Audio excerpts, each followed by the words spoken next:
Olá, sou Sabrina Moura e estamos de volta aqui para o nosso workshop de marketing cultural e hoje nós vamos falar sobre Milton Santos. Então vamos lá?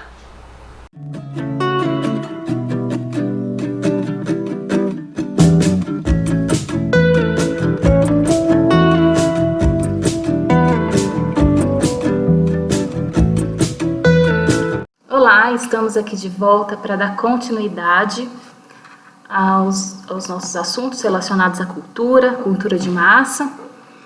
E hoje nós vamos falar de globalização. A foto que vocês veem na entrada desse slide é do Milton Santos.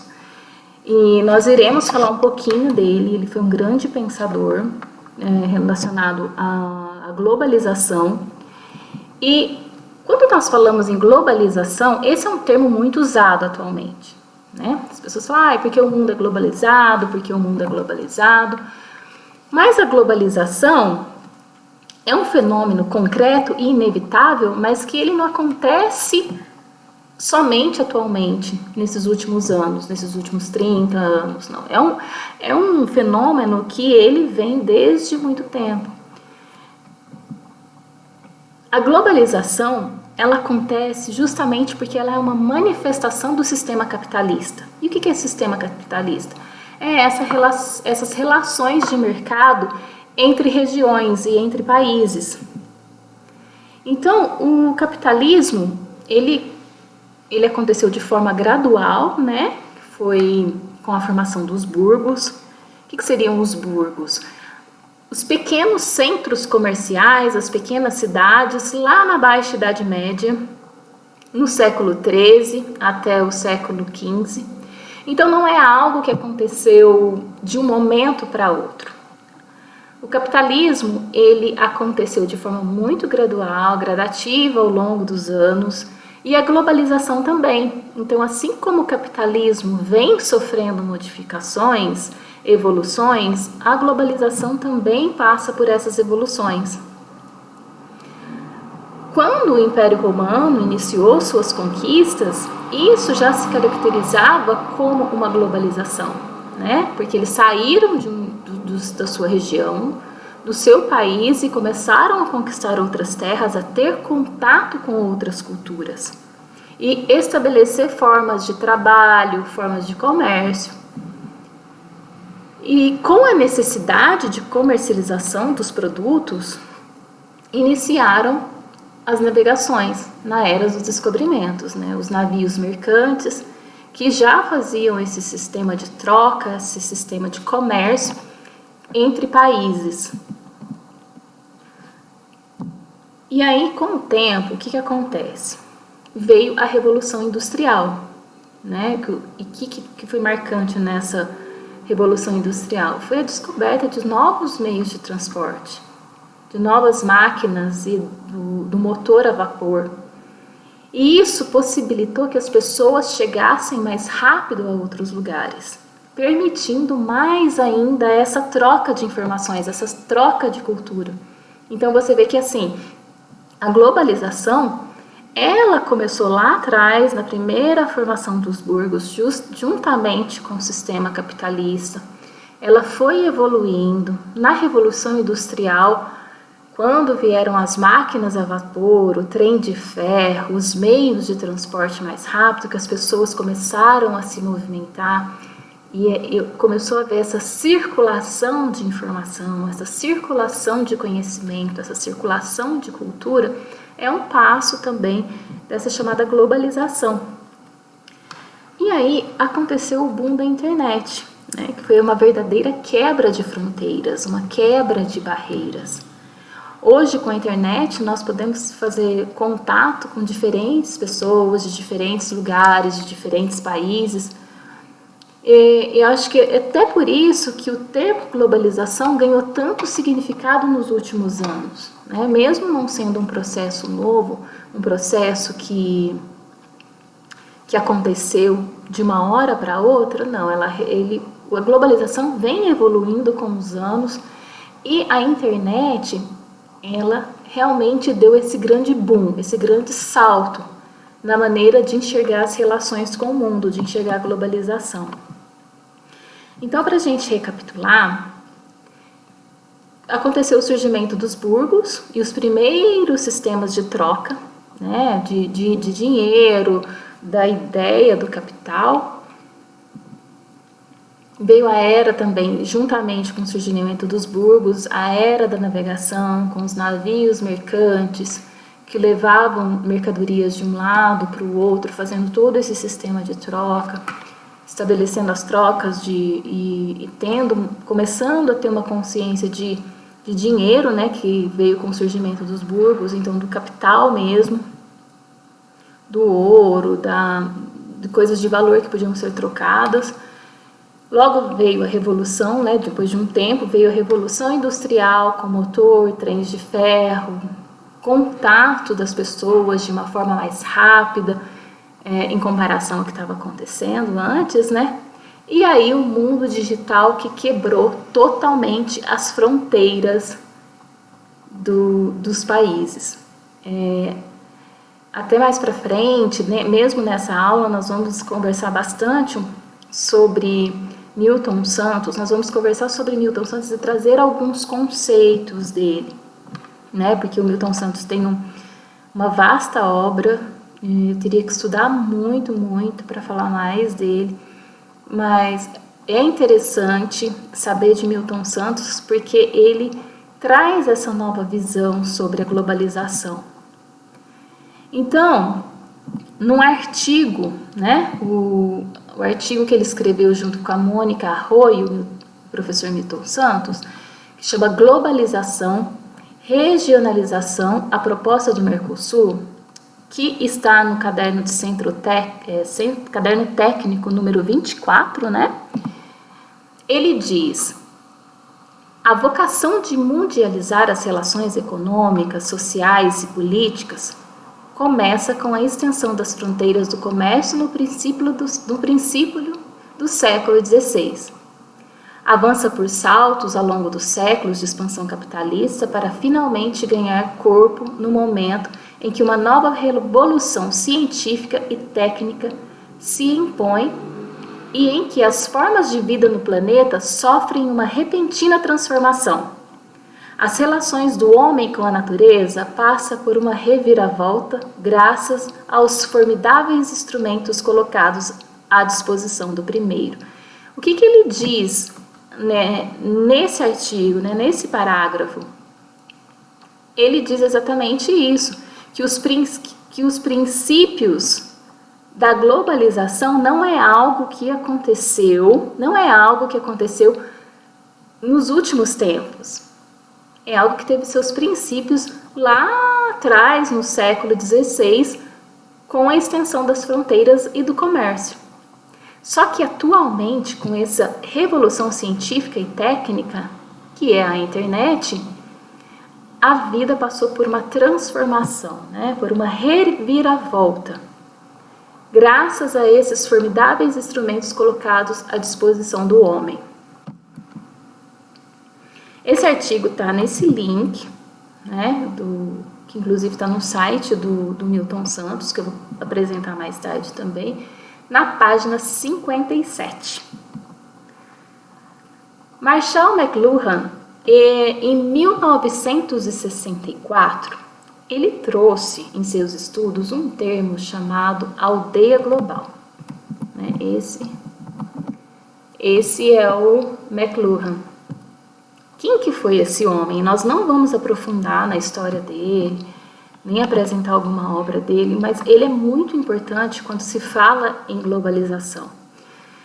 Por quê? Porque ele faz uma metáfora da sociedade contemporânea atual que possui uma incrível facilidade de conexões e relações, que são as nossas redes sociais na forma digital. Rede social também não é algo novo, né? Ganhou uma significância maior com a internet, mas rede social são esses contatos que nós fazemos, né? Nossos grupos de amigos, nossos grupos de conhecidos. E no mundo globalizado, as barreiras simplesmente se rompem. Aqui tem um site da biografia do McLuhan. Quem que ele é? falar só um pouquinho dele. Ele é um canadense, um teórico da comunicação social, e ele é muito estudado nas áreas de comunicação social. Então, se você fez jornalismo, publicidade, relações públicas, você com certeza já ouviu falar do McLuhan. Por quê? Porque ele foi um pioneiro. Além de ser um pioneiro, ele foi um visionário. Por quê? Porque ele falou desse fenômeno da internet 30 anos antes do surgimento da internet. Ele já falava dessa possibilidade de ser uma aldeia global, né? Que foi o termo que ele levantou, uma aldeia global, onde as pessoas estariam globalmente muito perto, que é o que a gente tem com a internet, né? E ele fez uma ampla pesquisa sobre as novas tecnologias e os meios de comunicação e como esses meios de comunicação impactam o comportamento e a cultura. Você deve, assim, esse workshop nosso de marketing cultural, eu tenho trazido alguns termos e alguns pensadores na área da cultura, e aí você deve estar se perguntando, né, mas para aprender a ler um projeto ou para fazer uma planilha orçamentária, por que que eu tenho que saber desses pensadores, né? Assim, eu estou trazendo de uma forma muito rápida, mas eu aconselho, sim, as pessoas irem atrás, os estudantes que se interessam por cultura, por marketing cultural, pesquisar. Por quê? Porque é muito... Para você entender, para você fazer um projeto cultural na sua cidade, ou você fazer uma comunicação eficiente, você tem que entender de comportamento e tem que entender de cultura. Então, esses pensadores, eles trouxeram para a gente conceitos que são muito importantes para esse entendimento. A gente vai falar agora, a gente vai entrar em Milton Santos e falar um pouquinho de um texto dele que chama Por uma outra globalização do pensamento único à consciência universal. O Milton Santos, ele dizia que para quem quiser ler suas obras, ou lê-lo, né, vamos dizer assim, para ler Milton Santos, essa é uma obra que seria essencial, seria o começo. Então, assim, o Milton Santos, ele é um geógrafo, né? Ele foi um baiano, nascido em Brotas de Macaúba, em 1926, e ele faleceu em São Paulo em 2001. Ele é bacharel em Direito da Universidade Federal da Bahia, mas ele é doutor em Geografia. Então ele ficou muito conhecido no mundo inteiro, por ser um grande geógrafo, um grande pensador da geografia, né? E quando a gente fala dessa obra dele aqui, que eu citei, Por uma outra globalização do pensamento único à consciência universal, você não precisa ser advogado, você não precisa ser um geógrafo, você pode ser de qualquer área, você pode ser um dentista, um médico, um comunicador, qualquer pessoa. Ele recomendava, e os estudiosos de Milton Santos, né, as pessoas que são os seguidores dele, os discípulos dele atualmente, sugerem que essa obra seja lida. Tanto que é a única obra que eu tenho dele. Ele é muito importante para o entendimento da globalização e das relações. Então, ele não pode ficar, é uma obra que não fica restrita à área geográfica ou à área da geografia, né, vamos dizer assim, e não fica restrita à área da política, né, mas é um livro de muita importância quando se diz ao social, ao entendimento das atuais relações que nós vivemos. Ele, sob a orientação do professor Jean Tricart, ele concluiu o seu doutorado na França, com a tese O Centro da Cidade de Salvador. Ele foi um professor universitário, geógrafo, cientista, advogado, jornalista e escritor. Ele escreveu obras de grande impacto no Brasil, obras que revolucionaram mesmo a área da geografia. Em 1960, ele se tornou professor da Universidade Federal da Bahia, né, quando ele retornou da França. E ele era muito atuante em atividades jornalísticas relacionadas à política em Salvador. Apesar dele não se considerar um militante, mas sim um provocador e um intelectual, ele era muito atuante na área de jornalística e política. Ele não, na verdade, ele era atuante na essência da ciência política. Ele não tinha um partido, vamos dizer assim, apesar dele ter sido da comitiva de Jânio Quadros, viajou para Cuba com Jânio Quadros como jornalista dessa comitiva. Ele não considerava que ele defendia bandeiras. Ele foi convidado pelo Jânio Quadros para ser subchefe da Casa Civil durante o governo, mas o governo de Jânio Quadros foi um governo curtíssimo, então o Milton Santos não teve uma atuação muito longa como chefe da Casa Civil na Bahia. Em 1964, ele foi preso pela ditadura militar, ele passou um tempo na cadeia e ele se adoentou, ele teve um AVC na prisão e ele foi liberado pela ditadura militar. No entanto, ele foi convidado nessa mesma época pelos mestres, pelas pessoas de influência, amigos dele da França, para morar na França, para se exilar na França. O governo o governo brasileiro não quis permitir que ele fosse, mas aí teve negociações, pessoas influentes, até o consulado mesmo da França, entraram nessas negociações e Milton Santos ganhou o direito de se exilar na França e voltar a morar na França. Que ele iria passar poucos meses, ele acabou passando 13 anos no exterior.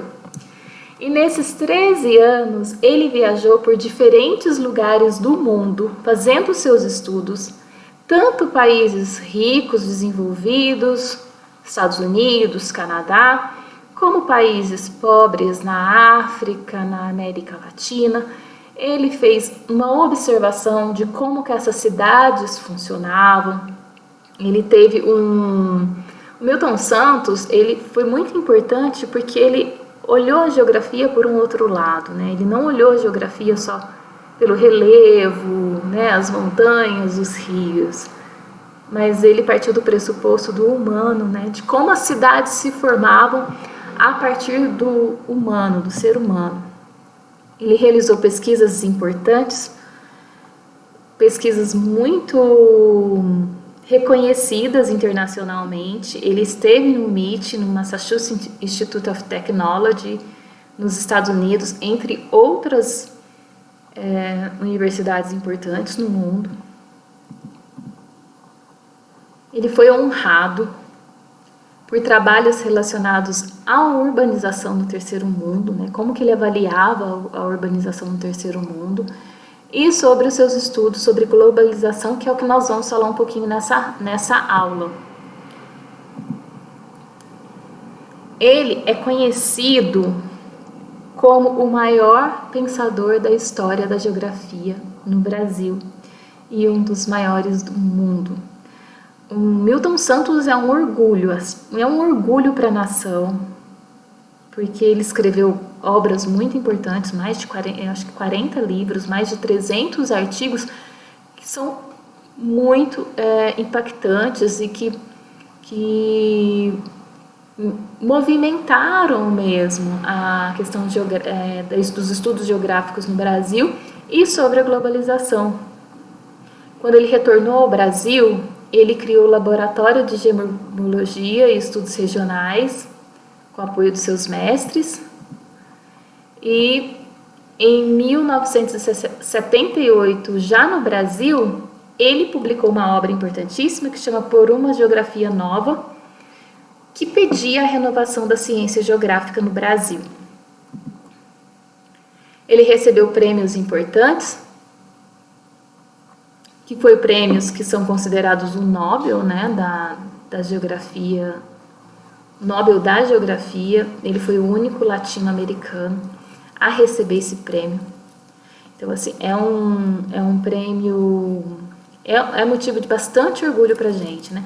Só para, voltando aqui um pouquinho na aula, essas fotos que vocês estão vendo do Milton Santos, eu retirei do site dele. Eu vou até deixar o site aqui, caso vocês se interessem a pesquisar mais sobre Milton Santos.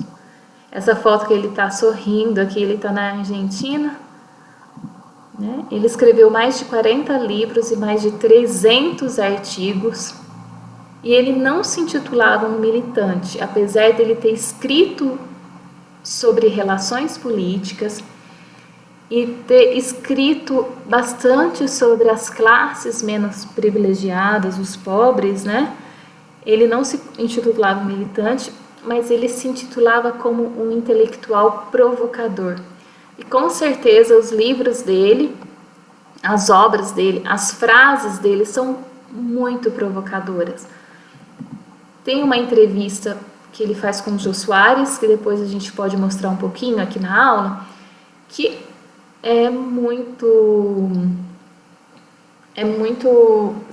você vê como que ele era um provocador nato, né? Tem até uma frase que ele fala na entrevista, que ele fala assim, que a intuição deve ser comandada pelo saber. Então, assim, por mais intuição, aquilo deve ser assim ou não, você tem que ser comandada pelo saber. Ele era um estudante, um intelectual, um pesquisador nato. E tem uma outra parte que quando o Jô Soares pergunta para ele se é possível falar de geografia sem falar em política, ele fala que ele não crê, ele crê que não é possível falar de nada sem falar em política. Então ele era nesse âmbito um provocador e ele tinha a política como não por uma militância ou por um partido, mas como uma forma de organização mesmo. Aqui tem o site do Milton Santos. Vamos entrar um pouquinho no site dele para a gente ver.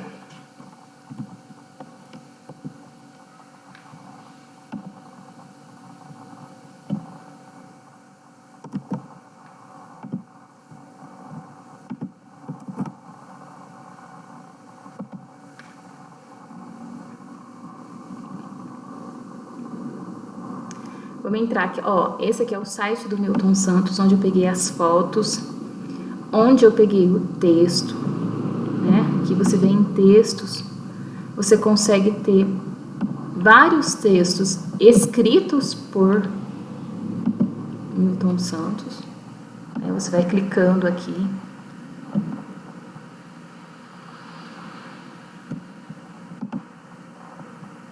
Alguns textos em francês, né?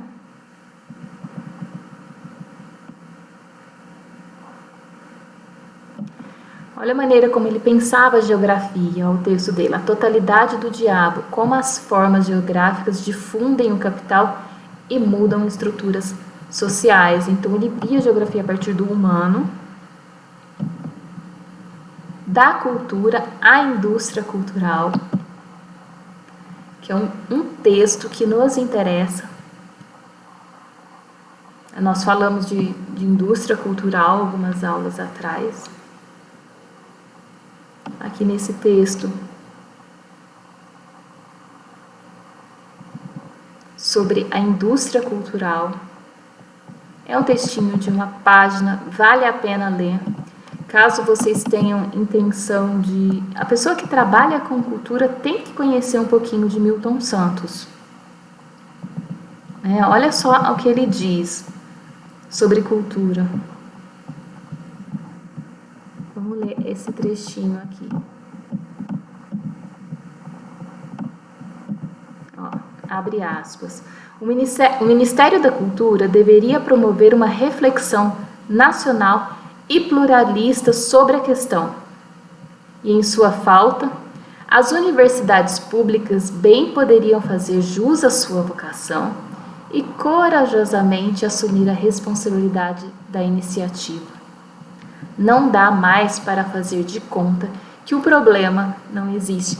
Ele é um provocador nato. É muito gostoso ler Milton Santos. Então, esse texto vale a pena ler também. Olha o que ele fala aqui, ó. O Brasil, abre aspas, né? O Brasil é um dos países onde a indústria da cultura deixou raízes mais profundas. E por isso mesmo vem produzindo estragos de monta. Tudo se tornou objeto de manipulação, bem azeitada, embora nem sempre bem sucedida. Então ele faz uma análise da cultura, a cultura industrial, né? A indústria cultural.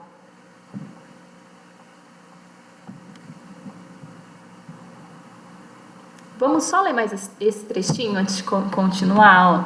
Deformar uma cultura é uma maneira de abrir a porta para o enraizamento de novas necessidades e criação de novos hábitos. Subrepticiamente, essa palavra é difícil, instalados na alma dos povos como resultado final de corrompê-los. Isso é, fazer com que reneguem a sua autenticidade, deixando de ser eles próprios. Gente, isso daqui é muito sério, né? Porque ele trata aqui a globalização e até a indústria cultural, da maneira como ela foi implementada, ela tira do povo, né, a autenticidade, ela o povo deixa de ser eles mesmos. E aí eu vou se perguntar de novo, mas eu como gestor cultural, eu que vou fazer um projeto cultural, por que eu tenho que saber disso? Porque é muito importante trazer projetos também que resgatem a identidade de um povo. A gente vai falar um pouquinho mais sobre isso na continuidade da aula. Então, voltando aqui, tem esse livro dele, né, Por uma outra globalização do pensamento único, a consciência universal, O País Distorcido, o Brasil, Globalização e a Cidadania. No site, vamos aqui, ó, no site a gente pode ver algumas fotos dele também, né? Então a gente pode entrar aqui e ver fotos do Milton Santos, e foi deste site aqui que eu tirei aquelas fotos que estão ilustrando os slides.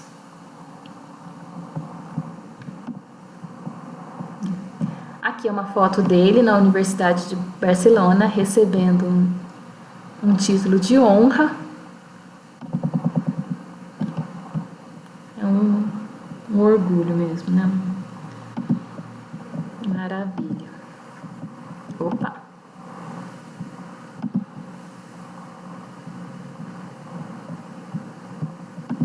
Então, vamos voltar aqui à aula, né? Slide atual. Então, vamos entrar propriamente no texto. Por uma outra globalização do pensamento único, a consciência universal. O que é interessante nesse livro? Porque o Milton Santos, ele apresenta um termo chamado globalização perversa. Porque assim, se você for pensar, o que é a parte boa da globalização? A parte boa da globalização é que você consegue ter contato com várias culturas do mundo. Você pode transmitir conhecimento, trocar conhecimento, saber o que acontece no mundo. Então, essa é uma coisa boa. A coisa ruim da globalização, que o Milton Santos chama de globalização perversa, é como, assim, no meu entendimento, é como se pegasse as mazelas humanas, que às vezes ficavam em termos locais, e expandisse isso numa dimensão global, que traz consequências muito ruins em termos regionais, em termos locais. Por quê? Porque a globalização aplicada, ela enfraquece as manifestações culturais que compõem a identidade de um povo. Agora vocês conseguem entender por que um gestor cultural, é muito importante para um gestor cultural saber de Milton Santos e saber dessas teorias da globalização perversa, como ela é aplicada? Por quê? Porque, de acordo com Milton Santos, as manifestações culturais, ela compõe uma identidade do povo. E a globalização, ela enfraquece essas manifestações. Então, a população pobre, geralmente, que está nas periferias e que tem uma identidade própria, uma manifestação cultural própria, ela atua como um importante ator social. O que seria um ator social? Quando a gente pensa numa peça de teatro, né, que é até o nosso foco mais do workshop aqui, a gente vai falar de outras artes, mas tem um foco maior em teatro no decorrer do workshop, o ator é aquele que está ali encenando, né, no palco. Um ator social é algo que age, alguém, né, pessoas que agem dentro de sua comunidade. Então, para o Milton Santos, a população pobre, o povo, são importantes atores sociais. E aí que eu volto na questão do papel do gestor cultural. O gestor cultural, quando ele vai fazer uma análise de entorno para desenvolver um projeto cultural, o que seria essa análise de entorno? Nós vamos falar bastante detalhado sobre essa análise de entorno para desenvolver um projeto cultural. Análise de entorno é você entender como que aquela população funciona, como que é aquela cidade, como que é a identidade daquela cidade e desenvolver um projeto para aquela cidade. Acontece de alguns gestores pegar produtos prontos, projetos prontos e tentar enfiar numa cidade, tentar enfiar num bairro. Nem sempre dá certo, porque para um projeto, o projeto cultural, ele é diretamente relacionado, a adesão de um projeto social é diretamente relacionada ao seu público-alvo, que seria o seu povo. E é diretamente relacionado à identidade cultural desse povo. Não é um produto comum, um produto cultural. Geralmente, o produto cultural ele parte de uma análise de entorno, parte de uma necessidade que foi observada naquela região, o gestor. Esse é um papel, acho que primordial do gestor cultural. Tem o gestor, tem o produtor, tem o captador de recursos, mas o gestor cultural, geralmente, ele olha o entorno e percebe uma necessidade de desenvolvimento de um projeto cultural para aquele local. Nós temos gestores aqui em Minas, aqui na cidade de Paços, gestores culturais, que vêm desenvolvendo projetos interessantes, né? Tem o festival, tem alguns outros projetos que são desenvolvidos no âmbito cultural, mas por quê? Porque o projeto ele foi ao encontro da identidade do povo, da identidade da cidade. Então, às vezes, não adianta você pegar um produto pronto, um projeto pronto e tentar enfiar numa cidade. E a globalização perversa, ela enfraquece essas manifestações culturais que compõem a identidade de um público, de um povo. E você, como gestor cultural, você tem que enriquecer a manifestação cultural de onde você for aplicar um projeto. Então, é por isso que tem que entender dessa globalização perversa. Então, ele traz algumas coisas, alguns fatores que explicam a globalização atual, né? Que é a unicidade da técnica, a convergência dos momentos, a cognoscibilidade do planeta, o motor único, a mais-valia globalizada, né? Que são técnicas avançadas da globalização atual que forma essa globalização perversa. Então, vamos entender como que é a produção da globalização. Como nós falamos no começo da aula, a globalização não é algo que aconteceu atualmente, é algo que está diretamente relacionado ao desenvolvimento tecnológico e político no mundo desde muito tempo atrás, muito centenas de anos atrás. Por quê?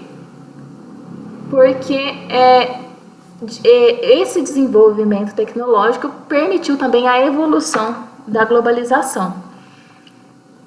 E a evolução política no mundo permitiram pesquisas que acarretassem nas evoluções tecnológicas. Então, por isso que a política está ligada à globalização também. Por quê? Porque a política fez investimentos em evoluções tecnológicas e as evoluções tecnológicas acarretaram numa globalização, nesse boom da globalização que vem por muito tempo, né? E foram as mudanças tecnológicas, como as invenções dos meios de transporte rápido e os meios de comunicação, que permitisse que essa globalização se formasse. E atualmente o fenômeno globalização é relacionado a técnicas únicas e comuns que são utilizados em todo o mundo. Então, por exemplo, a internet, os telefones, né, os smartphones estão presentes praticamente em todos, na verdade, em todos os países do mundo. Então, o fenômeno atual de globalização é explicado por isso, que são técnicas únicas e comuns que são utilizados em todo o mundo, que gera uma convergência dos momentos. Então, nós vamos entender isso. O que é a unicidade técnica? Que foi o que nós falamos aqui, né? Nós falamos aqui que são técnicas comuns que são utilizadas em todo o mundo. Então, o fenômeno atual da globalização, de acordo com Milton Santos, desse livro especificamente, traz a unicidade técnica. O que seria essa unicidade técnica? Técnicas comuns que são utilizadas em todo o mundo, como os meios de transporte e a internet. Um exemplo aqui. Antigamente, a comunicação era feita por cartas, né? Mandava uma carta, demorava não sei quanto tempo para chegar. Depois, hoje, atualmente, né, depois de toda a evolução, hoje nós temos um e-mail, as redes sociais de maneira muito rápida. Então, se eu pego meu telefone, eu envio uma mensagem para minha amiga que mora na Alemanha, eu envio uma mensagem para minha amiga que mora na Austrália e para qualquer outra pessoa do mundo, e ela vai receber em tempo real. Eu mando agora, ela recebe lá. Então, essa unicidade técnica gerou uma outra coisa, né? Que é a convergência dos momentos. O que é essa convergência dos momentos? É justamente isso que eu falei. Eu mando uma mensagem agora, a pessoa, meu amigo, já recebe no mesmo momento. Suponhamos que aqui são 3 horas da tarde, lá na Califórnia, 9 horas da manhã.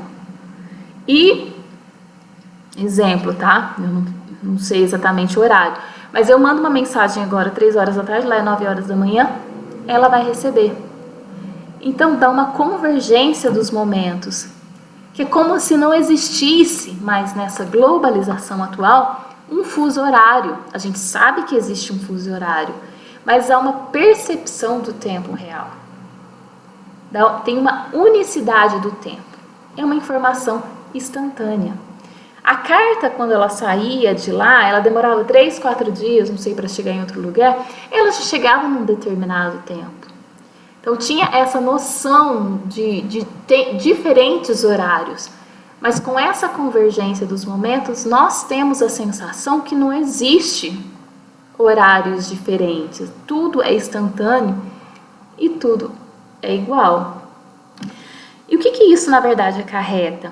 Em questões, vamos falar, capitalistas, de mercado, né? Porque, às vezes, quando a gente fala de globalização, geralmente a gente tende a falar de relações de mercado, a relações de empresas e as relações dentro do sistema, né, de capital.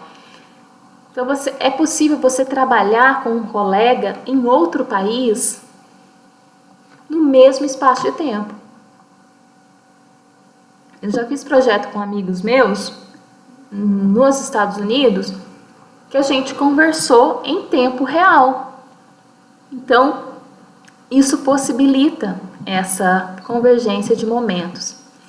Essa convergência de momentos, né, traz para a gente um outro conceito também de Milton Santos. Essa forma de organizar aqui, gente, primeiro trazendo a unicidade, depois trazendo a convergência, foi uma maneira mais fácil que eu achei para explicar, né, os conceitos de Milton Santos.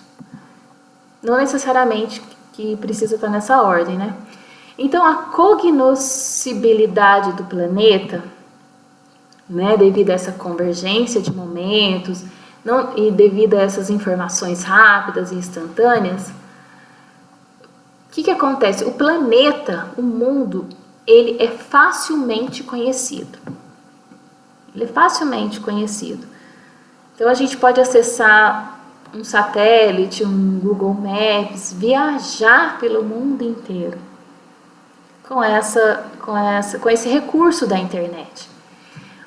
Vamos voltar do mercado, pensando em empresas. Isso foi algo muito importante para as empresas multinacionais, conhecer seus consumidores em diferentes partes do mundo. É muito comum fazer uma ligação de vídeo para um funcionário no Brasil, fazer uma ligação de vídeo para o seu chefe que está na França. É muito comum isso atualmente, né? Então, essa rapidez de informação, a tecnologia, satélite, internet, permitiu que o planeta se tornasse cada vez mais conhecido, né? Essa cognoscibilidade do planeta, o que ele trouxe? Um motor único. O que é um motor único? De acordo com o livro do Milton Santos. Vamos pensar o seguinte. Ele falou de motor, por exemplo, tem um motor alemão, um motor italiano, né? Que são as formas de trabalho, de trabalho em cada país. Esse motor único, ele trouxe uma mais-valia global. Mais-valia é um termo criado por Karl Marx que explica a exploração da mão de obra assalariada utilizada na produção de bens, né? Nós não vamos explicar a fundo mais-valia, mas acho interessante pesquisar também, porque a mais-valia ela analisa e critica, né, a exploração da mão de obra assalariada. É como se a conta nunca fechasse. Você sempre seria, o assalariado receberia sempre a menos do que o seu valor, do que o seu trabalho vale. Isso eu expliquei de uma maneira muito simplificada, mas não, eu acho que tem que pesquisar mais. Mas é isso, o Karl Marx ele critica que o assalariado, a pessoa, o trabalhador ali do proletariado, ele nunca vai receber o que a mão de obra dele realmente vale, né?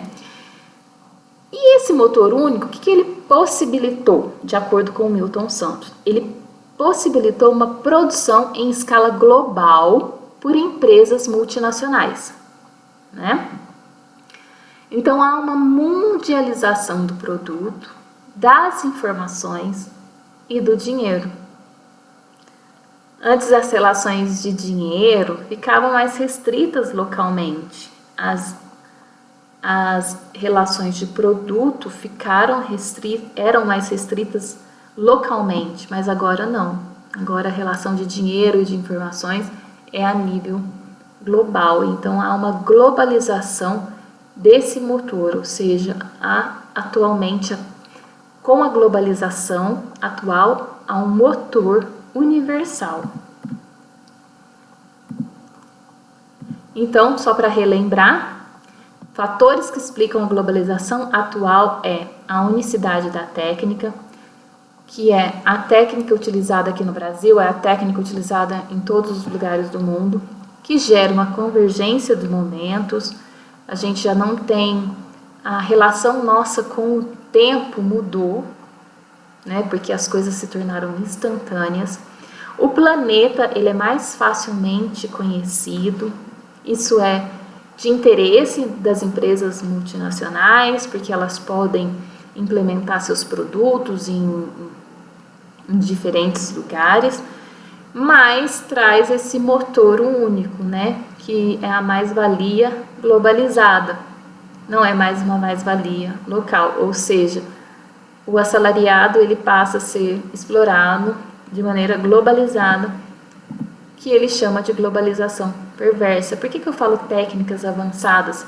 Porque esses são estudos avançados mesmo, que o Milton Santos trata como técnicas de manipulação de massa. Nós estamos falando umas 3 aulas aí sobre manipulação de massa, e aqui ele traz também esse conceito, essas técnicas avançadas como globalização. O Milton Santos, ele traz que tem 2 coisas assim que são que caracteriza essa globalização perversa, que é o dinheiro, a relação do homem com o dinheiro e a relação do homem com a informação. Por quê? Porque a forma como o dinheiro é atualizada, como o dinheiro e a informação são utilizadas, né, a forma como é utilizado esses 2 pontos, são pontos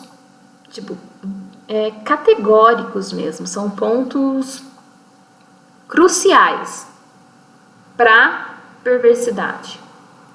Não que a informação seja perversa e não que o dinheiro seja perverso, mas como o dinheiro é usado e como a informação é usada nas relações globalizadas atuais é aquele ponto crucial para trazer a perversidade. Por quê? Porque a informação ela é usada para interesses próprios, com o objetivo de manipular e convencer a população. Então, assim, com a internet, com a globalização e com essa aldeia, né, essa aldeia global que nós vimos no começo lá da aula, o que ela faz? Ela consegue informações a nível global. Antes nós tínhamos informações a nível local, agora tem uma informação a nível global. Isso permite uma manipulação a nível global. E como sempre, a informação, né, o desenvolvimento da informação, ela fica restrita a interesses de uma minoria. Quando essa informação chega à massa, geralmente ela está distorcida, manipulada. E ao invés de esclarecer, ela gera uma confusão. Então, as pessoas da massa, quando recebem aquela informação, elas nunca sabem se aquilo está certo de verdade, ou foi distorcido, ou se foi manipulado. Não, isso é comum do nosso dia a dia. Vocês podem perceber que isso é comum, é sempre comum. A gente recebe milhares de informações e a gente fica assim, será que eu posso confiar nisso? Né? Porque de acordo com o Milton Santos, a informação, né, recolhida a nível global, quando ela chega local, quando ela chega na massa, ela já está totalmente distorcida. E aí, que é uma coisa que nos interessa muito como gestores culturais, é quais que são as consequências atuais da globalização para a cultura. Qual que é a consequência dessa globalização perversa, principalmente? Porque essa internacionalização gerou dependências entre países, dependências financeiras, econômicas, né? Gerou essa dependência. E o mundo organizado saiu do âmbito cultural, né? Antes cada região era organizada de acordo com sua cultura. Nós falamos na primeira aula sobre que cultura pode ser maneiras das pessoas viver, a forma como as pessoas se organizam, isso é considerado cultura. E só que com essa globalização, o mundo ele passou a ser organizado com foco, não no humano, mas com foco no mercado, né? E para Milton Santos, há questões como humanismo, solidariedade e liberdade são desprezadas ou colocadas em segundo plano. Nós vamos ter uma aula sobre a evolução das medidas culturais, a evolução em relação à política pública, sobre a evolução dessas leis, da movimentação política no governo, né? E a gente sempre tem aquela sensação, nós como produtores culturais, sempre tem aquela coisa que a cultura é sempre colocada em segundo plano. E a cultura, na verdade, ela é primordial, né? Porque é o que move e que molda, molda não, mas é onde a gente consegue ver a identidade de um povo. Com o término da Guerra Fria, em 1985, com a queda da economia socialista, também teve o fortalecimento do bloco comunista nos Estados Unidos. E a vida cultural, social, começou a ser gerenciada pelo dinheiro, pelo consumismo.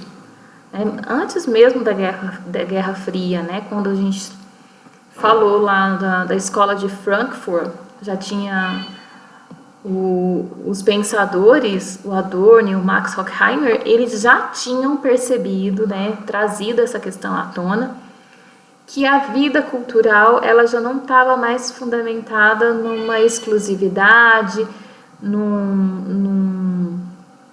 sabe, de se envolver em algo de identificação social, de identificação cultural, mas está relacionado ao consumismo através da indústria cultural. A identidade está em que se consome e não no que se é. Então, é uma consequência para a cultura, por quê? Porque devido a essas práticas, né, apresentadas pela globalização, o ser humano ele começou a ser pautado, né, a identidade do ser humano passou a ser pautada no que ele consome e não no que ele é. Não em sua tradição cultural, na sua formação cultural e nos seus valores éticos e morais que foram construídos ao longo do tempo. Hoje você pode comprar produtos, né, de produtos internacionais, né, marcas internacionais estão acessíveis para você comprar pela internet, em loja, né? E muitas vezes o indivíduo, por querer comprar aquele produto, por ter sido induzido a comprar aquele produto, como a gente falou, da indústria cultural, e falando também das técnicas de manipulação de Chomsky, muitas vezes a sua própria formação cultural é esquecida. Mas é importante também a gente lembrar que o gestor cultural, ele trabalha em manifestações culturais. E a manifestação cultural só faz sentido se você entender a identidade cultural daquele lugar que você está aplicando o projeto cultural. Está vendo como que faz sentido? Uma das consequências levantadas por Milton Santos é a questão do enfraquecimento das culturas populares, a identidade cultural de um povo, né? E é uma coisa interessante, porque às vezes você não consegue medir a baixa estima ou a autoestima de uma cidade, de uma comunidade. Mas quando um projeto cultural, até mesmo o Festival Nacional de Passos, né, que aconteceu, já está acho que na sua 4ª edição, quando o pessoal vai para a rua e tem toda essa movimentação, você vê que há uma elevação da autoestima de uma comunidade. E a elevação de uma autoestima da comunidade é fundamental, não só em termos culturais, mas em termos econômicos, sociais. E a globalização, ela gera um enfraquecimento da cultura popular. Nós falamos de cultura popular também, acredito que foi na nossa 2ª aula, não, na nossa 1ª aula, nós falamos de cultura popular versus cultura erudita. E a cultura popular, ela forma uma identidade de um povo. E a globalização perversa enfraquece esse tipo de movimentação, mas o gestor cultural, com sua equipe, com os seus projetos, busca resgatar, né? Busca trazer essas culturas populares de forma mais forte. O individualismo em relações líquidas, que foi um termo que a gente viu de Bauman, né? Um dos pensadores que nós trouxemos aqui para esse bloco de cultura. A globalização gera um individualismo e relações mais líquidas. Hoje tudo está numa velocidade muito alta, né? Nós vivemos na era do instantâneo. A gente manda uma mensagem, outro recebe lá, é tudo muito instantâneo. E as relações, isso influenciou diretamente no modo das pessoas se relacionarem. Hoje as relações estão visivelmente líquidas. Pessoas, é muito difícil estabelecer relações longas, tanto de amizade, de trabalho, relações amorosas. É mais complicado, mas isso é explicado por Bauman justamente nessa dinâmica que o mundo está passando. Essa dinâmica de coisas muito rápidas e instantâneas, que reflete na forma de viver. O Milton Santos fala do poder da publicidade e a monetarização da vida cotidiana. Então, a vida ela ficou fundamentada no monetário, naquilo que você pode comprar, naquilo que você consome, e não naquilo que você realmente é. Ele também fala de uma xenofobia e um patriotismo inflamado, que é uma consequência dessa globalização, uma consequência para a cultura. Porque, ao mesmo tempo, muitas pessoas que gostam desse contato com outras nações, tem outras pessoas que têm, né, uma xenofobia e um patriotismo inflamado, né, que aflorou também a nível global. É muito fácil você ver nas redes sociais e você ver discussões, né, muitas discussões até sem fundamento, né, baseado na xenofobia e nesse patriotismo que ele diz que é um patriotismo inflamado, né? Então, o que nós temos aqui? Nós temos não é uma questão de estar contra a globalização, porque você nem poderia estar contra uma globalização, porque não tem como, é um fenômeno inevitável. Ela começou lá, muitos anos atrás, e ela acontece de forma mais intensa hoje. Não é questão de estar contra a globalização, mas a questão é entender essa globalização. Porque a gente, como agente social, a gente vai ter que desenvolver projetos que preservem a nossa cultura local, que preservem uma forma de arte. Então, entender essa globalização, não negligenciar esse termo. Ele entendeu o que esse termo quer dizer, e justamente eu trouxe o Milton Santos, porque tem vários outros autores, né, que falam sobre a globalização, porque o Milton Santos ele olha a globalização no âmbito cultural mesmo, e ele traz a questão da globalização de uma maneira perversa, que enfraquece mesmo as manifestações culturais. E as manifestações culturais, elas compõem a identidade de um povo. Então, se você enfraquece as manifestações culturais, você enfraquece aquele povo. É um povo que vai estar sempre manipulável, é um povo que vai estar sempre depressivo, né? Que a gente falou até nas 10 táticas de Chomsky, que quando um indivíduo fica depressivo, ele fica sem ação, e uma pessoa sem ação, um indivíduo sem ação não luta pelos seus direitos. Então, a manifestação cultural, ela é fundamental para resgatar ou fortalecer a identidade de um povo. E o gestor cultural, ele é um dos responsáveis por trazer essas manifestações culturais. Você não precisa ter um cargo de gestor cultural, não é isso. Né? Se você tem um grupo de Congo na sua cidade, ou se você faz parte de uma manifestação cultural, que nós trouxemos o exemplo do Congo na outra aula, às vezes aquele senhor ali que mantém o Congo, que luta pela tradição, ele é um agente social, ele é um agente cultural, ele é um gestor cultural daquele movimento. Então, assim, o gestor cultural tem o papel fundamental de fortalecer a manifestação cultural e, assim, consequentemente, resgatar a identidade daquele povo que ele está trabalhando.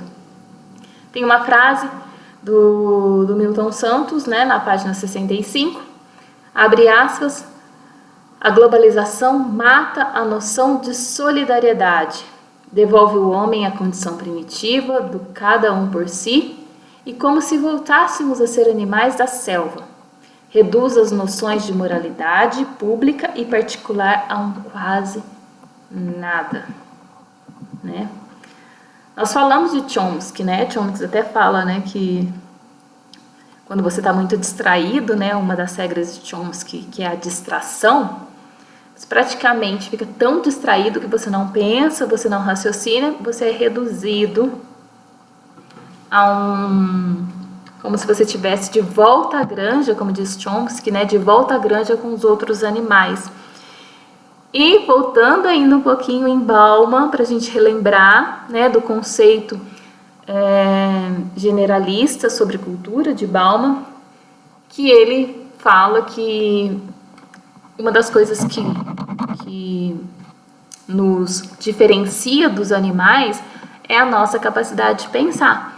E aqui, o Milton Santos, ele já associa não a capacidade humana à capacidade de ser solidário, né? E que sem a solidariedade, você devolve o homem a uma condição de animal.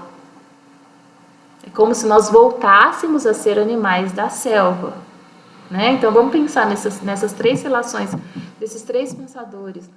Bauman, ele diz na noção generalista, né, no conceito generalista de cultura, que o que diferencia o animal, o homem do animal é sua capacidade de pensar, seu intelecto.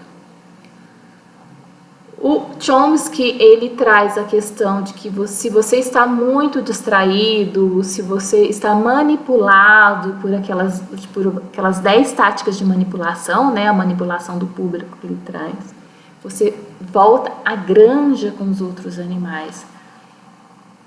E Milton Santos já fala de uma noção de solidariedade. Se o homem perde essa noção de solidariedade, se a noção de solidariedade morre dentro do homem, ele volta para uma condição primitiva.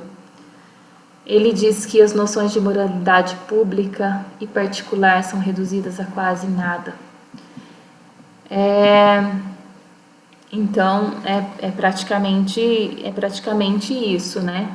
E como resgatar a solidariedade? A manifestação cultural é uma forma de resgatar a solidariedade, é uma forma de resgatar a identidade, ou seja, é uma forma de resgatar o humano, não deixar que ele volte à sua condição primitiva. Então, o que é bom da globalização? Não estamos falando que a globalização é ruim, mas é um fenômeno que a gente tem que analisar coisas boas e coisas ruins, né? Tem como ir contra a globalização? Não tem como ir contra a globalização. Ela está aí, nós vivemos ela, nós estamos submergidos nela, ela é parte do nosso mundo, ela é parte de quem nós somos, ela é parte de tudo que nós vivemos. Não tem como não viver num mundo globalizado, né? E a parte boa é que nós temos conhecimentos das culturas diferentes do mundo e nós podemos ter essa relação. Mas o que é ruim? Porque gera um enfraquecimento das culturas locais. Essa é uma opinião minha, não uma opinião de Milton Santos, mas seria lindo, né? Se a gente preservasse as nossas culturas locais e pudesse mostrar isso para o mundo, né? Seria muito lindo que nós soubéssemos consumir, soubéssemos comprar, mas que isso não fosse o que movesse nossas ações, nossas relações, né? Que nossas relações não fossem fundamentadas no consumismo, mas que elas fossem fundamentadas naquilo que nós somos.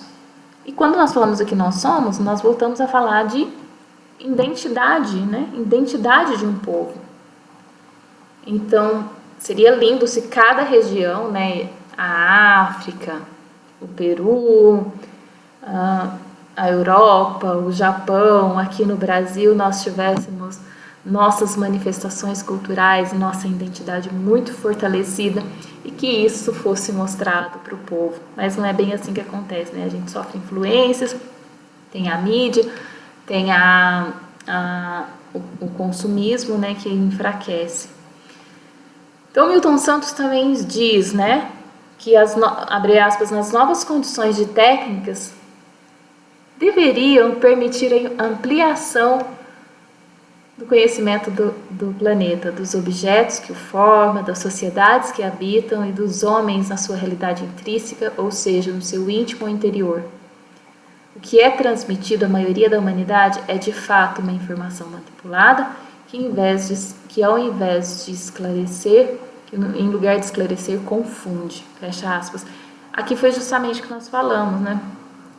Milton Santos, ele diz que essas novas condições técnicas, a globalização, a informação, a internet, a mídia, né, o cinema, todas essas formas de arte, deveriam, né, que ele fala, o Milton Santos, que ele deveria permitir a ampliação do conhecimento do planeta e dos objetos que os formam, da sociedade e uma forma de conhecer o humano de cada região, né, que isso que seria o ideal da globalização atual e os meios, com os meios e técnicas de informação. Isso mostra uma visão do Milton Santos, uma visão, de uma certa forma, otimista em relação a isso. E eu acho que quem trabalha com cultura, gestores culturais, produtores, artistas, né, de uma certa forma, são seres que são otimistas, né, porque é como se eles estivessem indo contra uma corrente. Vamos pensar, vamos refletir, porque se você pensar no papel do gestor cultural, do artista, do produtor, é como se ele estivesse indo contra a corrente. Porque a corrente, ela vai no sentido de... Vamos voltar aqui, ó. Né? Ela vai no sentido do consumismo. Né? Ela é focada no consumismo, a corrente mercadológica, consumismo e tal. Só que isso enfraquece o humano. Né? Ela enfraquece as manifestações culturais. O gestor cultural, o artista, o produtor, ele trabalha para fortalecer a manifestação cultural, né? Que consequentemente vai resgatar a identidade desse povo. Tá fazendo sentido para vocês? Então, às vezes eu olho e falo assim, nossa, eu fico observando meus amigos, produtores culturais, meus amigos artistas, atores de teatro. É como se a gente estivesse indo contra essa corrente, né? Contra esse fluxo.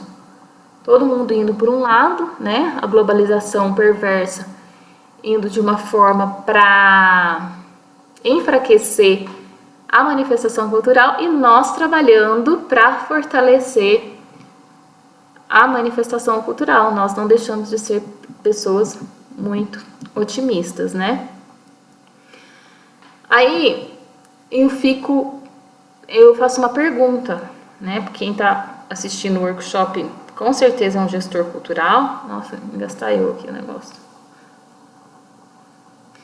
Com certeza é um gestor cultural, né? E eu fico perguntando quais são as informações que nós estamos produzindo. Nós estamos resgatando a cultura nossa local, nós estamos fortalecendo nossas manifestações culturais, que são manifestações que devolvem a identidade do povo, né? Aí eu resolvi trazer para vocês peças da Benetton, Oliviero Toscani. Quem faz publicidade conhece, né? Conhece ele, esse publicitário, que ele foi totalmente contra em suas peças publicitárias, em seu discurso, ele também foi contra a corrente. Então,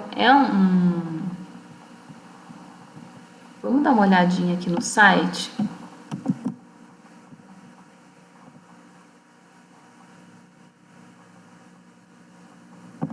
Não, vamos olhar o site não. Vamos ver um outro aqui.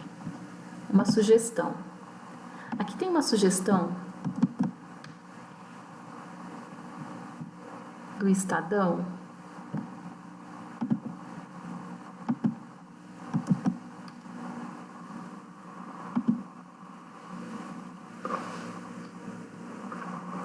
Nossa, de vez em quando aparece, né? O sistema ali, o OBS. Que foi a campanha de Oliveira Toscani da Benetton. Vamos ver se vai entrar.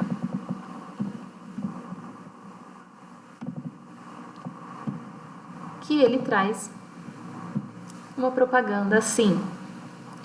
Foi um dos primeiros, né? Um dos pioneiros também a trazer propagandas relacionadas à diversidade, numa época que não se praticava esse tipo de comunicação. Hoje está mais comum, né? Hoje está mais comum ser praticado, mas nos anos 80, começo dos anos 90, né?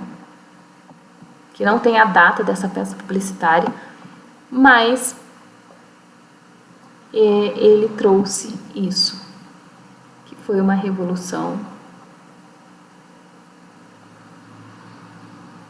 Tudo é cor do mundo. Ele trouxe isso, né? Que são pessoas politicamente, religiosamente opostas, se abraçando e segurando o mundo, né, como um mundo único. Uma mulher, né, amamentando uma mulher preta, amamentando uma criança branca, para falar sobre diferenças raciais. Crianças, né, brincando juntas. Atualmente é muito comum, mas quando surgiu essas propagandas, aqui, 1991, agora tem algumas datas, ó, 1990, 1989 essa, 1986. Foi uma revolução na publicidade, né? Ele levantou polêmicas mesmo, né? Em 1991, ele trouxe imagens de camisinhas, né, coloridas, chamou uma peça chamada Condoms. Essa foi bem, né, bem polêmica, que foi o beijo entre o padre e uma freira. Essa é uma fofura. Outono de 1921.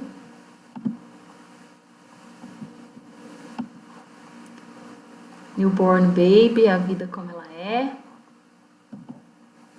Trouxe a vida real, né, para a publicidade.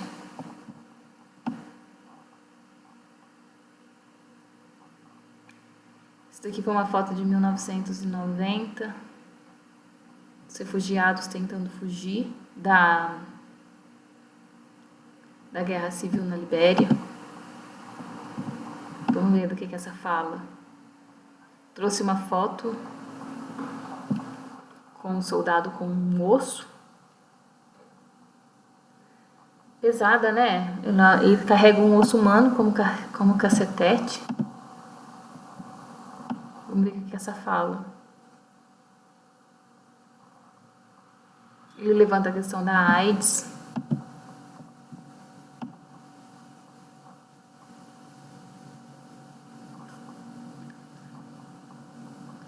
Uma mulher albina, no meio de uma tribo africana.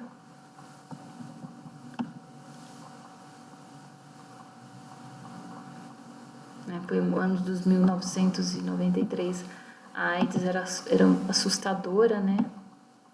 Então, o que ele trouxe? Ele trouxe em sua peça comunicativa temas que realmente, como nós vamos dizer, são temas que realmente intrigavam, foram temas de muita coragem.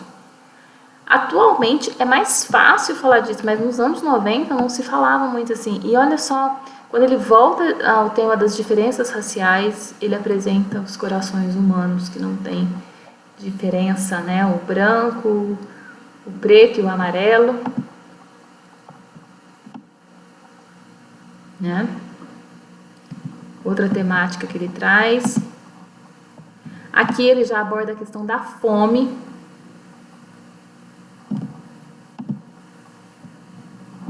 E traz de novo a questão dos imigrantes em 2018. Então, quando eu pergunto o que nós estamos produzindo, né? Que informação que nós estamos produzindo, que produto artístico que nós estamos produzindo, ou que produto artístico nós pretendemos produzir. Lembrando que uma manifestação cultural resgata a identidade de um povo. E nós, agentes, artistas, nós somos atores fundamentais para a produção dessas manifestações artísticas. Aqui eu trouxe também, anotem aí, Roda Viva, Milton Santos, Jô Soares em entrevista com Milton Santos. Essa entrevista é maravilhosa de se ver. E Milton Santos, ele, como eu já disse, ele era uma pessoa esperançosa, né? Nós artistas somos esperançosos. Então ele diz, abre aspas, não cabe todavia perder a esperança, porque os processos técnicos bastariam para produzir muito mais alimentos do que a população atual necessita. E aplicados à medicina, reduziriam drasticamente doenças e a mortalidade. O mundo solidário produzirá muitos empregos, ampliando o intercâmbio pacífico entre os povos, eliminando a belicosidade do processo competitivo, que todos os dias reduz a mão de obra. É impossível pensar na realização de bem-estar onde homens serão mais felizes, ou melhor, é possível pensar na realização de bem-estar onde os homens serão mais felizes. Um outro tipo de globalização. Fecha aspas. Então, o que ele diz aqui? O que falta no homem é a solidariedade. Né? Aquela solidariedade que quando você vai perdendo, você é praticamente levado, né? Volta à era primitiva. Porque com todas as tecnologias que o mundo apresenta, é possível produzir alimentos para matar a fome do mundo e é possível produzir medicinas que reduziria drasticamente doenças e mortalidade. Então, o que está faltando no homem é uma visão solidária. A globalização, a gente falou da globalização, os impactos no âmbito cultural, né? Mas a gente vai falar um pouquinho do âmbito social, que está diretamente relacionado à cultura, né? Os movimentos sociais e políticos atuais são manifestações dos fenômenos da globalização. E isso reflete na maneira como a pessoa, com a sociedade pensa e age. Então, nós falamos até um pouquinho da sociedade líquida, né? Que as nossas relações passaram a ser mais líquidas devido a essa liquidez e essa instantaneidade das informações, né? De acordo com Bauman. A identidade cultural diz sobre quem somos e como estamos nos transformando dentro da sociedade. É impossível, é preciso manter essa identidade cultural, porque ela diz o que nós, na verdade, somos. Na visão política, a identidade cultural aborda os grupos sociais e a descriminalização e marginalização de alguns grupos, negros, índios, nordestinos, mulheres e homossexuais. A identidade desses grupos sustentam a luta por seus direitos contra a classe opressora, que defende uma identidade discriminatória, a identidade hegemônicas, ou seja, das raças superiores, os poderosos. Aqui a gente pode voltar um pouquinho no que ele disse, que nós dissemos lá atrás, que o povo pobre é um importante autor social, é um importante ator cultural. Por quê? Porque esses grupos, eles resistem, eles lutam mesmo por seus direitos contra essa classe opressora, né? Porque a classe opressora, ela prega, né? Ela continua com essa identidade discriminatória e tem essa coisa que nós estamos vindo quebrando mesmo, que é a questão de raça superior. Isso não existe, né? A gente viu até na primeira aula que quando a gente fala de cultura, não existe sociedade sem cultura ou indivíduo sem cultura. Que quando a gente ouve falar, nossa, fulano é sem cultura, isso é uma fala, né, preconceituosa, porque não existe. E que esses grupos marginalizados e descriminalizados, eles são importantes porque eles continuam na luta mesmo pela sua identidade cultural. A imposição hemogênica acontece quando gera uma dominação de uma raça sobre a outra, né? Os africanos escravizados, a apropriação de terras indígenas, a expulsão dos judeus. Mas isso é inevitável, né? Porque a mistura e a cultura de raças é algo inevitável, né? A globalização mostra isso, que é uma mistura inevitável. E que as influências, por exemplo, da cultura africana, assim como as outras influências, ela foi fundamental para a formação da cultura brasileira. Então não tem como desprezar esses grupos, os grupos de descendências africanas, né, dos africanos que vieram escravizados, ou dos indígenas, ou até mesmo de alguns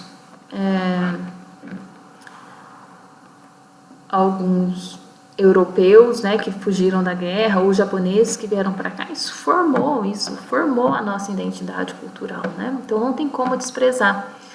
E aí que eu volto a reforçar que o gestor cultural, para a elaboração de um projeto cultural, ele precisa entender sobre essas misturas, entender dessa identidade cultural, porque só assim seu projeto vai ser bem aplicado. E o resgate cultural, ele está diretamente ligado ao resgate da solidariedade de um povo e o resgate da autoestima. E um gestor cultural, ele trabalha em prol desse resgate cultural, que consequentemente resgata a identidade cultural e visa quebrar preconceitos. Aqui estão, né, nossas referências bibliográficas. Espero que vocês tenham gostado da aula. Essa é a nossa última aula do Bloco Cultura. Antes da gente entrar no Bloco Cultura Brasileira, vou repassar um pouquinho sobre a dinâmica do nosso workshop. E nós ficamos por aqui. Procurem saber mais sobre Milton Santos, um grande pensador, um orgulho para o nosso Brasil, respeitadíssimo no mundo inteiro. Esse é o nosso querido Milton Santos. Falamos um pouquinho sobre Milton Santos e na nossa próxima aula nós vamos fazer uma revisão desse primeiro bloco, que foi Teorias da Cultura, Desdobramentos da Cultura e Globalização, antes da gente entrar propriamente na cultura brasileira. Então até a próxima aula com a nossa revisão. Até mais!